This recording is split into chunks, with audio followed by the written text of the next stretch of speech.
Hello, innovators. I'm Todd Wyant, and welcome to the Bridging the Gap podcast presented by Applied Software Graitec Group. You're invited to join our construction innovation and digital transformation adventure with a mission to model the future for this great industry. My guest today is Simon Dickinson. He is the PowerPack for Revit product manager at Graitec. Simon has over 20 years of experience with Revit and BIM and has worked as a consultant on many projects, large and small, helping design practices and manufacturers to implement BIM, from starting up new BIM standards to solving complex design issues with software and ensuring that the customer gets early and lasting benefits from their investment in BIM technology. Welcome to the show, Simon. Hi, well, pleased to be here. Looking forward to it. So I always like to kind of start getting the background of how did you get into the construction industry to begin with? I've always never decided whether I was in the right place at the wrong time or the wrong place at the right time. I actually studied software engineering as a degree, and I actually left university and went to work for a manufacturing company. So that was my introduction into the 3D world. We were using 3D software, we were designing machines, and we were prototyping. And then I left there and I went to another consultancy company. Unfortunately, I was made redundant not long after I started. And then I was looking for a job. Now, in my previous life in manufacturing, I'd ended up being the CAD manager for the company. And the reseller who I bought my software from, I just happened to approach. I was looking for a job and I said, "Have you got any jobs going?" And he says, "We need someone just like you." And at the time I had AutoCAD experience, mechanical desktop experience.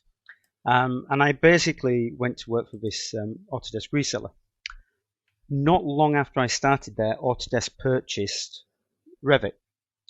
And I had a CD or DVD thrown on my desk one day by my boss, and he says, "Have a look at this and see what you think." And I remember looking at Revit and thinking, it's a bit Mickey Mouse, but I get the concept. We're now looking at prototyping a building as opposed to me prototyping machines. Yeah. And the whole concept just rang a bell. It was where I could see the industry going. And that was 21 years ago. And I've seen Revit develop. I then ended up working on the architectural projects. Obviously, BIM started to come alive in sort of like the early 2000s. So I was very much there when countries like here in the UK, we were looking at starting to implement BIM mandates. And I was very fortunate to be part of quite a lot of the steering groups at the early stage when we were looking at what BIM could bring. What was the difference to this collaborative approach and sharing data and prototyping objects? Now, as I say, coming from the manufacturing industry, that was not new to me. But all of a sudden, we were starting to look at the bigger picture. So yes, was I in the right place at the wrong time or the right place at the right time? I've got no idea. But 21 years on, I've got no regrets about what happened. That's awesome. So what do you see as the kind of the next step in collaboration and the prototyping of buildings for construction? There's many areas, where we look at sort of some of the new technology that's coming on, generative design, how we integrate the civil side of things. I think even just if we just think of it from a basic Autodesk workflow, we've still got gaps in the way that we all collaborate. And when you get, I'll talk about manufacturers in a second, but when we look at just the key stakeholders for a construction project, there is still gaps in the way that the workflows work. I know we're getting better workflows, but we've still got certain areas where the workflows kind of work, where we can import topographical information from, say, Civil 3D and InfraWorks into Revit, but then it's quite static, and then the way that we communicate that data back gets slightly broken. and when you look at the workflows, there's lots of potential workflows out there. Back in 2003, I was at an Autodesk event in Nice in the south of France, and one of the big keynote speeches back then was the fact that we were going to get this file format called IFC, and it was going to solve every collaboration problem that we had. It was going to be a cross-platform solution that was going to fix everything. Unfortunately, back in 2003, the industry, I don't think, was ready for that, because Autodesk competitors wanted Autodesk customers to use their products. They didn't want them to share data from one platform to another. Mm-hmm. And I think the reluctance to accept that back in the day has meant that IFC is probably still 5 years behind where it should be for inter-platform connectivity. Mm-hmm. And we're seeing in the UK that the major contractors, they're not specifying BIM as being use whatever architectural platform you like. We're starting to see people specifying a particular platform, say Autodesk Revit. And this is introducing then the workflows that we've got. So I think Autodesk have still got a long way to go. I think the workflows are getting so much better than what they used to be. I remember back in about 2010 when Autodesk had the realization that they had all these different platforms, for manufacturing Inventor, they had Revit, they had Civil 3D, and they suddenly realized that they didn't talk to each other. And I remember Autodesk saying, right, a big push now is to get these platforms talking to each other. Mm-hmm. And we're starting to get there. When we start to look at the Autodesk Construction Cloud, or using the BIM 360. I've been involved with the cloud solution since BIM 360 Team was released, and I've seen the evolution all the way up to the unified platform with the integration of BIM 360 and the plan grid stuff, and that's working fine. But it's always a bi-directional process, I think, that we need to concentrate on. So we get these the concepts of being able to share the data from one author to another, but then we need to sometimes be able to go backwards as well and share that data back downstream. So I think when we look at that, and I don't think there's a perfect platform out there. I'm biased because I'm sort of maybe, what could you say? I'm basically Autodesk through and through. I've used Autodesk software all my career, but we get other companies that have got file sharing systems, but they're not actually affiliated to authoring software, whereas the Autodesk platform is. So we are starting to get there, and I've got some really good ideas for where I think Autodesk are looking to take this technology to get that fully collaborative, interoperability side of things working seamlessly. Mm-hmm. Yeah, you set me up perfect for where I was going to go next, and being able to move the data across platforms and workflow is such a key trend. That interoperability is huge. What are ways to help become more efficient in this really key process? I think there's several. One of the big issues that we have with the Autodesk platform is, and we've got the same within Graitec with our internal products, and it's adoption of the technology. The biggest issue and sort of maybe barrier we've got at the moment is within the BIM process. We're always developing new working methods and new technology to share, but what we're not doing is we're not giving that backward compatibility to previous releases, and we're tending to find that the adoption of the latest technology, like 2023 platforms, is restricted due to the nature of BIM and the nature of that BIM processes work on. Particularly with Revit, we can't save backwards, so people will be using older versions of Revit. And even Autodesk know this. Stevens was at Autodesk. My boss was at Autodesk University, and he asked Autodesk about one of the new features in the 2023 platform. They've completely changed the way that the analytical model works from a structural point of view. And he asked Autodesk, he says, how do you find, what are the reactions of the users? And Autodesk says, unfortunately, we haven't got a big enough adoption of Revit 2023 to be able to ascertain how customers see that feature. So we need to get people adopting that new technology. When we look at, from manufacturing workflows, when we look at what we've got in Inventor to Revit now, Inventor can produce Revit files, not Revit families like it could before, just RFAs. It can create RVT files now, and it's a live update. It's utilizing the Autodesk Construction Cloud to allow for this interoperability between both platforms. So we get in there, we're making sure that the workflows are in place, but we've got to make sure that we get the adoption.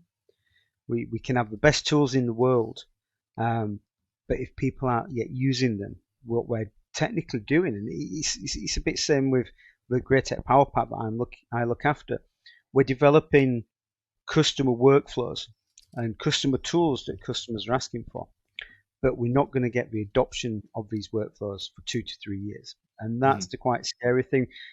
We're preparing now to see the impact in 2 to 3 years until we can get I think it's the confidence of the customers as well, because everyone's reluctant to update to the new version of Windows or new technology just in case it's bugged and it doesn't work, unless you've got an iPhone or an iDevice, in which case you don't seem to have any much choice. Right. You plug your device in at night and it'll automatically update itself, and you're there. You're stuck with the latest version. Yeah. So what are some of the hurdles then that are standing in the way of creating that greater adoption? And then maybe as a follow-up to that, whose responsibility is it to get the adoption? Yeah, so it's quite weird. So if we look at it from a UK point of view, when I started in this industry, the architect was in charge of a construction project.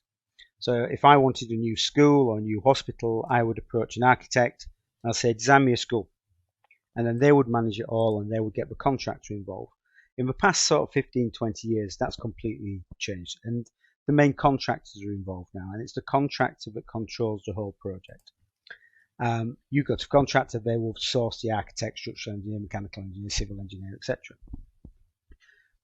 Some of them have been bitten in the past by upgrading projects quite quickly when a new version has come out. They've upgraded it, there's been a problem in there, and they've refused now to change it. So what you tend to find is the main hurdle is that the contractors will dictate the version that a project is going to be started and created in, and they will never upgrade that project because of potential problems they've had. Prime example, in the UK, we've got a supermarket chain called Asda. Asda, massive UK chain, they're actually owned by Walmart. And Walmart are very big into Revit. They've had issues in the past with projects being upgraded, and they've completely refused now. They will never upgrade their projects. So again, it's perceived confidence of the technology. I'm very much a technology evangelist. So as soon as I hear about there's a new tool that's been developed by Autodesk, or my dev team have developed a tool that I've been asking for, the first thing I'll do is I drop everything and have a play with it. But with some customers that we've still got people working in 2D in the industry. Yeah, and we're still driving that forward. Yeah, it's a chicken and an egg dilemma in that if everybody is reluctant and kind of waiting to see how others are implementing it, but nobody's the one taking the initiative to go out in front and be the one to be the early adopter and figure out how to make it work and make it better, give their voice back to whatever software provider is releasing the new product. If nobody's willing to take that risk, then the industry just gets stagnant, and then we fall right back into the trap that absolutely the construction industry doesn't adopt. We have in the UK, I'd say, we've got some of our biggest customers here in the UK, so some of the biggest architects and design houses. They will always have a part of the business that will be investigating this new technology and looking at the benefits of using that, and is it is there a benefit in our workflows and our day-to-day practices that we're doing at the moment where this new technology is going to make a massive difference? We have a particular customer who does building facades, and basically they do all the cladding systems, but everything is done in Inventor. Yeah. Now, you take me back 15 years ago, and the manufacturers did not talk to the architects. There was always a workflow where they would design these beautifully pieces of equipment, and they'd be just converted into DWG. And the DWG would be the universal file format, but would lose all the data. I've been working with one company where they've been having to use IFC to try and transfer these models because they're so big.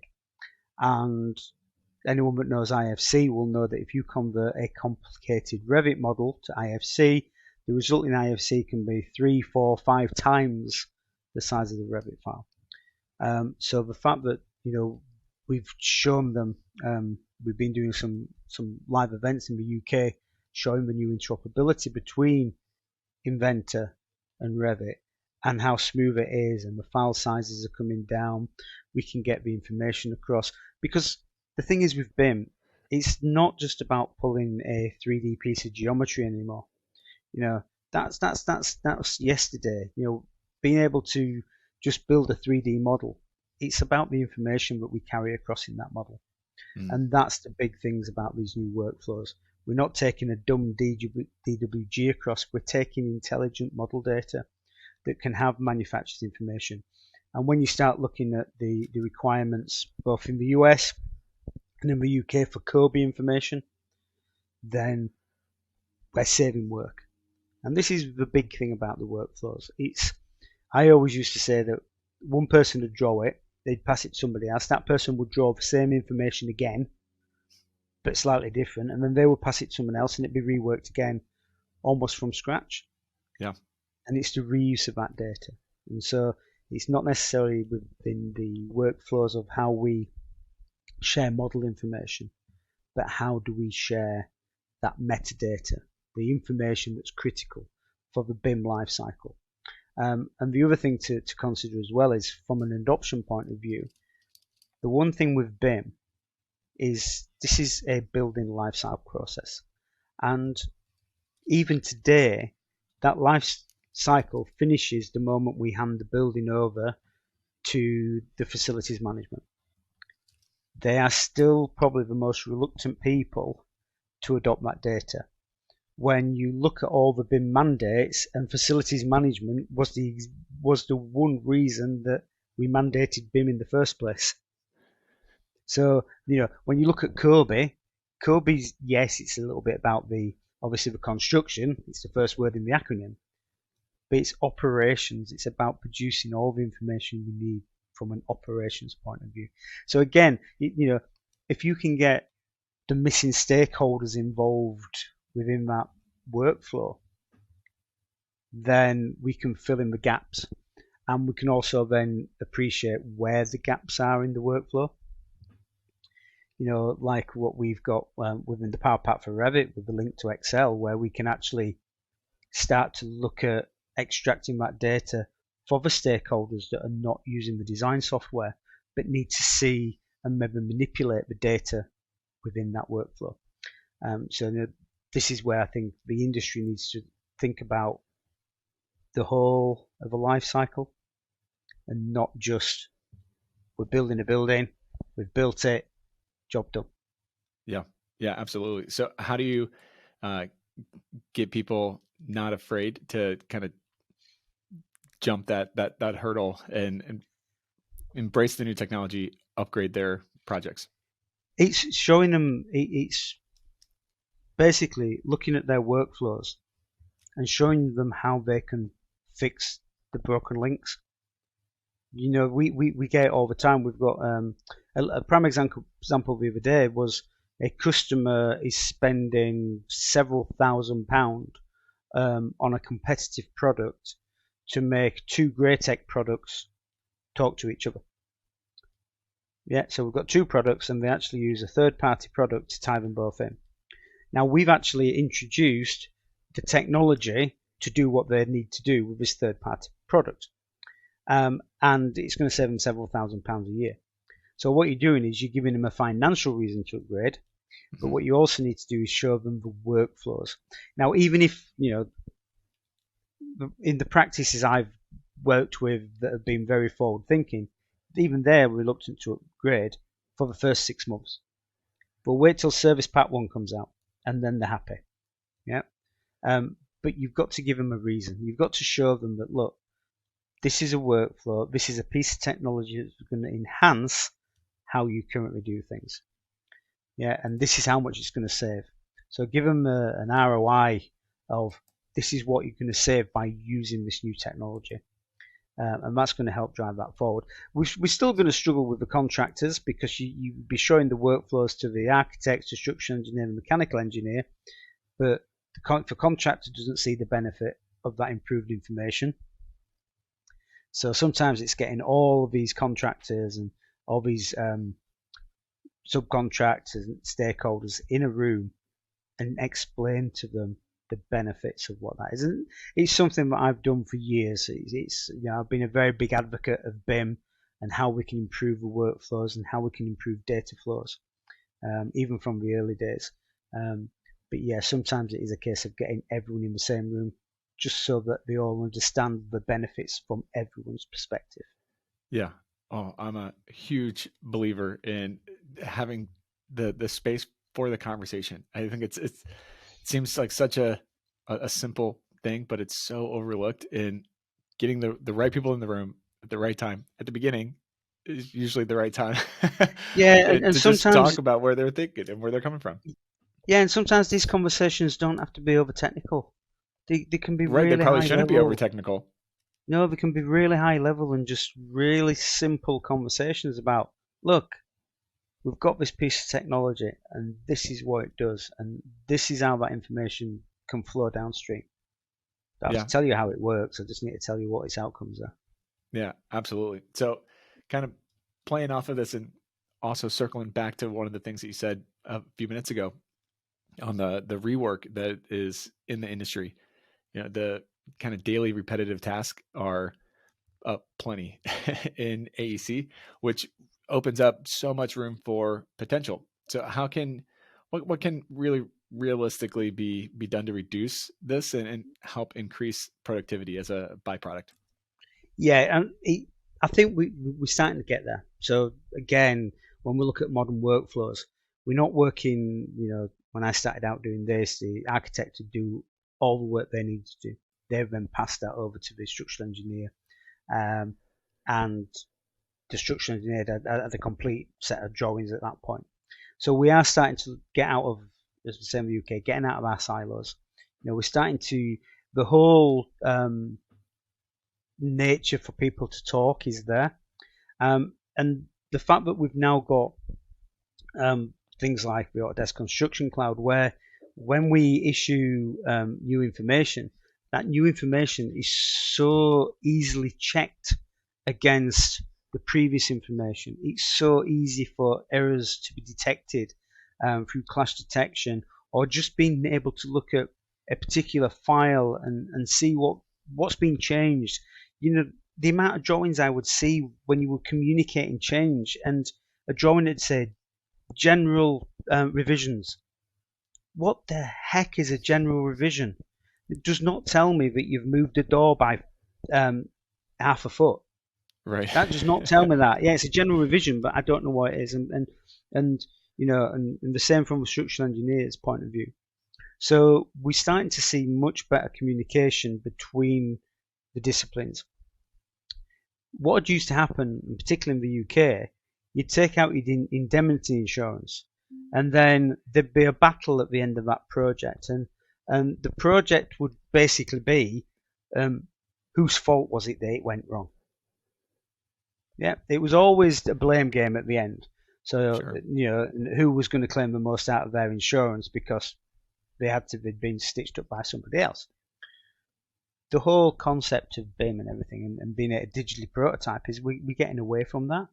So the ability to see what change has happened, how that change implicates every stakeholder, is very, very useful.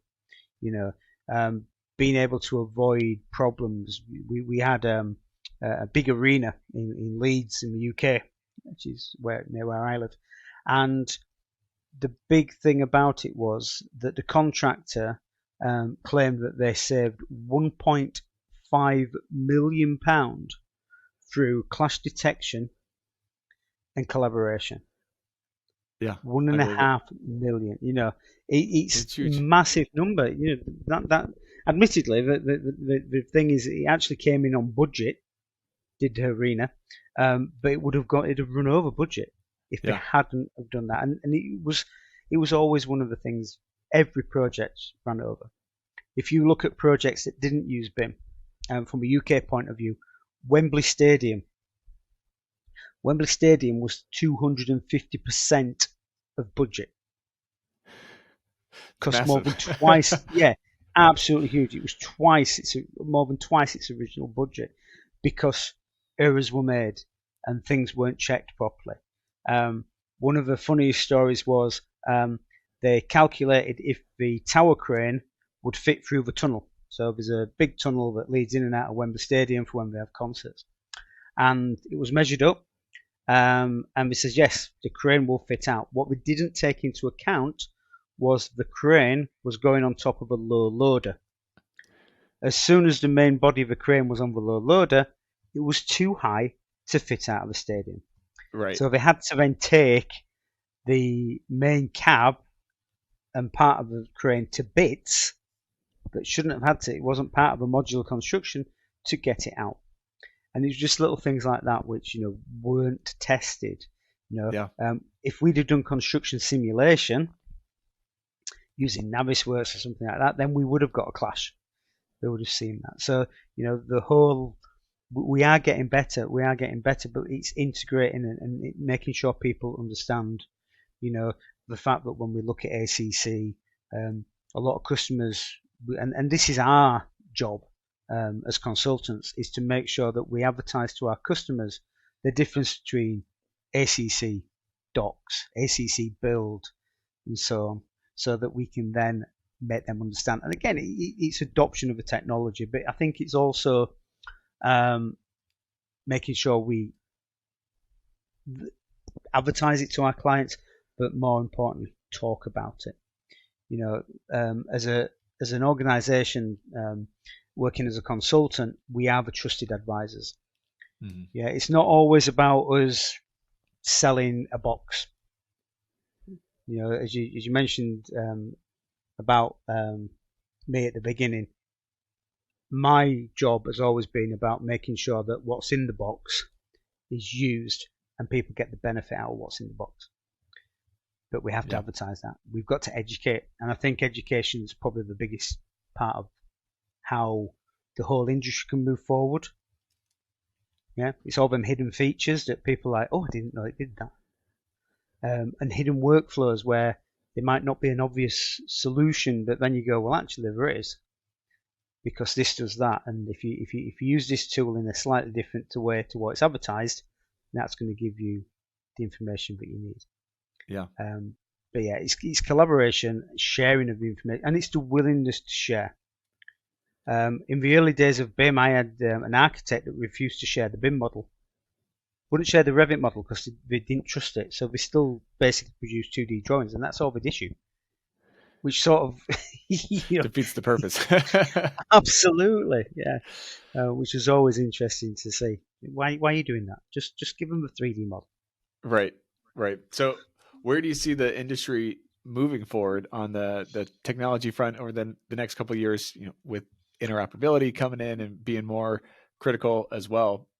What does Revit look like in 5 years in this ecosystem? Right. So this is the way I see things moving forward, and I'm pretty sure Autodesk see this as well. So the cloud is the future. A single source of truth is the way we need to work. Now, the way I see it is, imagine having a single cloud-based platform for everybody, and everything you do is in the cloud. So you could be designing a building. We're still going to have gated document management system, so we're still going to be able to issue, we can do changes and then issue them changes. But I can see it all being cloud-based, where you're using an interface that you're familiar with. So you'll be using Revit, you could be using Inventor, you could be using Civil. But what you're technically doing is you're working on a single cloud-based model. So it's almost like forget file formats. There will be no such thing as file formats anymore. You won't have IPT files, you won't have assembly files, you won't have Revit families, you won't have Revit projects, you won't have Civil 3D projects. You will just have a model space in the cloud for a project where whatever platform you want to use or whatever set of tools you need to create that geometry, you use that set of tools. But everything is going to sit in the cloud. We've only got to look at what Autodesk have announced with Autodesk Forma. And I think we announced that at AU. At AU, yeah. Yep. Yeah, and now what you've got to, when you start looking at that, where you use the power and processing power of the cloud to do the calculation work, etc., you start to see the basis of a cloud-based solution that could technically support any interface. Yeah, so any software platform, and allowing for that direct integration. Yeah, and I can see that's the way it's going. Yeah, absolutely. Even when even just from a cloud-based solution at the moment. So, I'm a beta tester for the Revit platform. Now, what they do is they give me the ability to download the latest builds of Revit, but I can also run that in the cloud. So even where maybe you're not collaborating, but imagine just, this is going back to the late 90s when financial systems ran on thin clients. So all the processing was done on a big mainframe computer, and you just had a dumb terminal. And we're starting to see that. I've got some clients at the moment that will use Citrix or things like that to actually run the software. But imagine better do that cloud-based. And in particular, when you look at the new licensing systems that are coming in from Autodesk, where you get the token-based licensing, so you can basically go off into the cloud. You're working.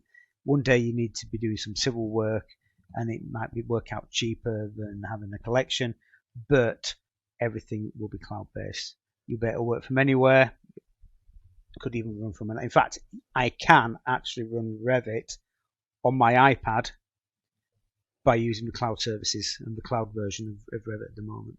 Yeah. So you completely go, there will not be a specific platform that you need to have, whether you're running Linux, Windows, Mac OS.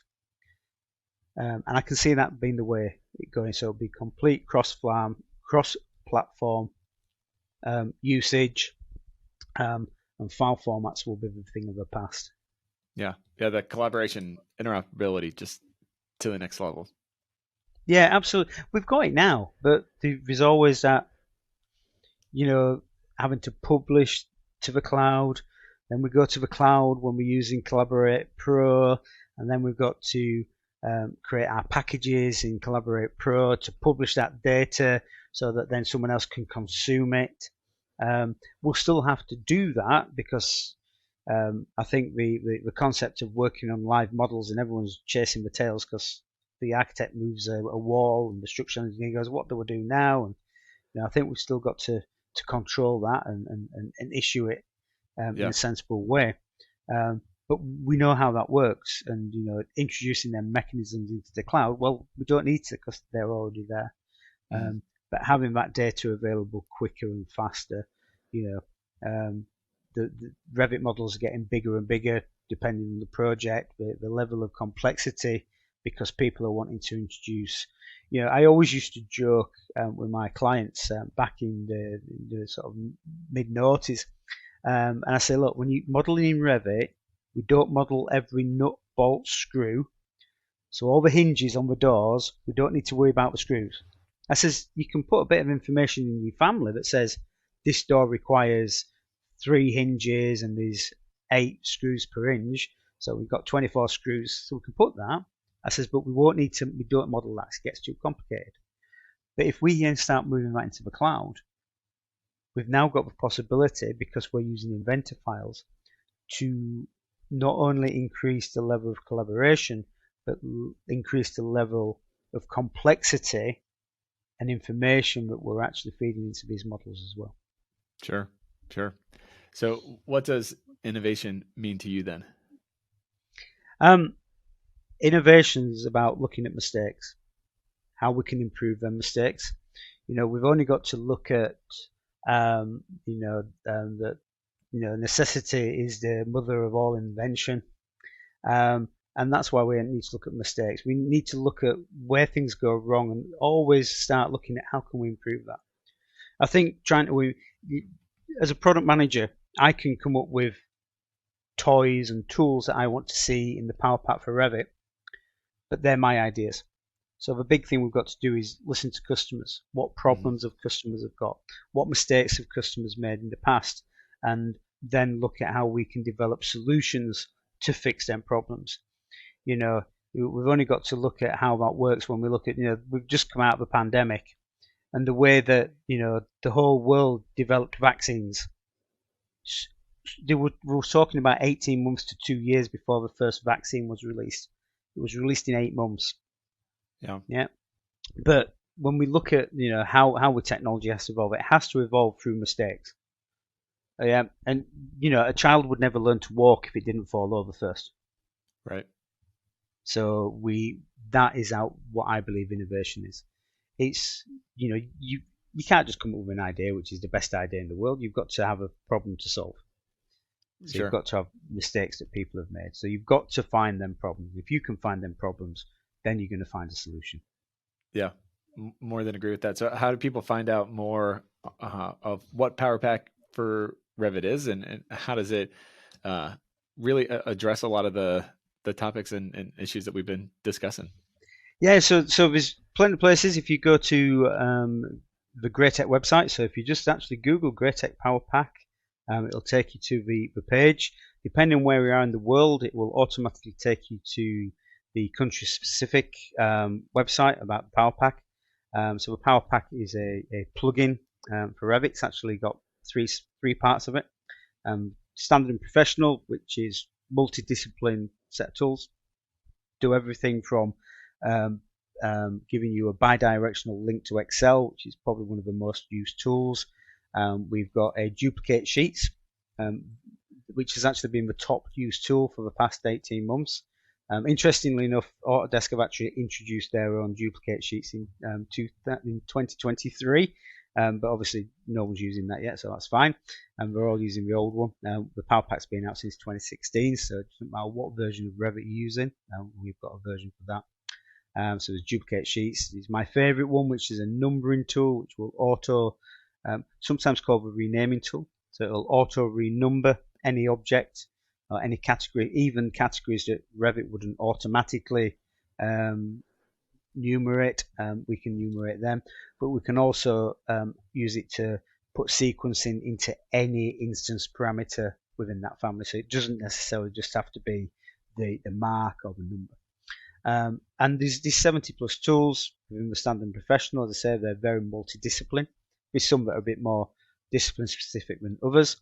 And then we've got the premium concrete. If you do any type of reinforcement in your work, then you need premium concrete. It enhances the way that Revit works, and it's got some amazing tools for actually calculating the amount of rebar and then automating the design of a reinforcement in there. So it really speeds things up. One of my colleagues was at AU last week showing this, and he actually asked the crowd what was the number one feature that we'd be looking for in a reinforcement tool, and something like 80% of the people said speed. They want to be able to reinforce quicker, and that is exactly what the premium concrete tool does. But I say, if you go to the Graitec website, I think it'll be on the applied site as well, and search for PowerPack. You can get a feature comparison. It will show you exactly what each of them do. Each Awesome. of the tools that are in there. We'll be sure to put a link in all the show notes and everything too, so people can go straight from the podcast description over to the product information as well. Yeah, cool. So final question for you. It's one of my favorites. If I could give you all power and you could snap your fingers and innovate one thing in the construction industry, what would you choose to innovate? That's a really good question. I'm going to have to pause and think about that. Probably a better, because I look at it from a full life cycle. Mm-hmm. The biggest issue we've got when we look at facilities management is how we get the information. Even today, Kobe spreadsheet is a spreadsheet. It's not really the best way. We definitely need a better FM solution. If I could click my fingers, Autodesk had a sort of standalone spin-off platform a while ago for facilities management. Never really took off. But yeah, a better facilities management tool that fit into the whole BIM life cycle, so that the data that we're creating from a construction point of view can get straight into the FM software almost as we're designing. So as we're creating that from a design point of view, that data is already available, so the FM people can go, I can see how this is coming along, but wouldn't it be nice if we had this? And they can get involved earlier in the process rather than just at the handover stage where we go, here you go. And then they've still got a habit of redrawing stuff and recalculating stuff and renumbering things. So better workflow to a nice integrated FM solution. Yeah, I love that. Taking all the good, valuable data that we have on the design side and just carrying that through and being able to leverage. I mean, to me, that's the promise of BIM, truly, is being able to continue that. We still see FM people going out and surveying a building that we've just built. Right. Because there's a few things there. Because obviously they might want to have better asset numbering, but why can't the FM people be putting all the asset numbers to the items in a building, a school or a hospital during the design process? These guys need to be involved earlier on, but we haven't got the workflows. We're getting there, but I don't think we've got the software talking to each other yet. Right. Back to bringing the right people at the right time to that table. Yeah, absolutely. At the beginning of the process. Yeah. Awesome. Well, Simon, thanks so much for taking the time and coming on the show. You're welcome back anytime. Oh, no, thank you very much, Todd. It's been a pleasure.